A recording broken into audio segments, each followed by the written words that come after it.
नमस्कार मित्रांनो, रंग माझा वेगळा या मालिकेत आता नवीन वळण आलेलं दिसणार आहे। आता दीपिका तिची मदत करताना दिसणार आहे। यासाठी तिने एक योजनाही आखलेली आहे। यात ती दोघांनाही त्यांच्या प्रेमाच्या प्रवासाची पुन्हा एकदा आठवण करून देणार आहे। यामुळे तरी आपले आई वडील म्हणजे दीपा आणि कार्तिक पुन्हा एकत्र येतील असं तिला वाटत आहे। आपली हीच योजना आई आता ती दीपाला सांगणार आहे। आपल्या आई वडिलांची पहिली भेट कधी आणि कशी झाली होती, इथपासून ते त्यांच्या नात्यात कधी आणि कसे चढउतार आले हे सुद्धा सांगणार आहे।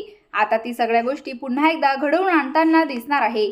तिच्या या प्रयत्नांना यश येणार का हे मालिकेच्या येत्या भागात कळणार आहे। या प्रयत्नांची सुरुवात करण्यासाठी दीपिका हॉस्पिटलमध्ये डोळ्यांची तपासणी करण्यासाठी कॅम्प सुरू करणार आहे। अशातच आता आय चेकअप कॅम्पमध्ये दीपा आणि कार्तिक यांची पहिली भेट झाली होती। त्याच आठवणींना पुन्हा एकदा उजाळा मिळणार आहे। दीपा आणि कार्तिक यांना एकत्र यावे आणि त्यांचा संसार पुन्हा एकदा सुरळीत व्हावा यासाठी सगळेच जण प्रयत्न करीत आहेत। या मालिकेचं कथानक 14 वर्षांनी पुढे गेलेलं आहे। दीपामुळे आपल्या शिक्षा झाली असं आता कार्तिकला वाटतं आहे। मात्र याची कल्पना असून देखील दीपा कार्तिकला पुन्हा एकदा त्याचे आयुष्य पूर्वपदावर आणण्यासाठी मदत करताना दिसणार आहे। मालिकेच्या येत्या भागात हे कथानक पाहायला मिळणार आहे।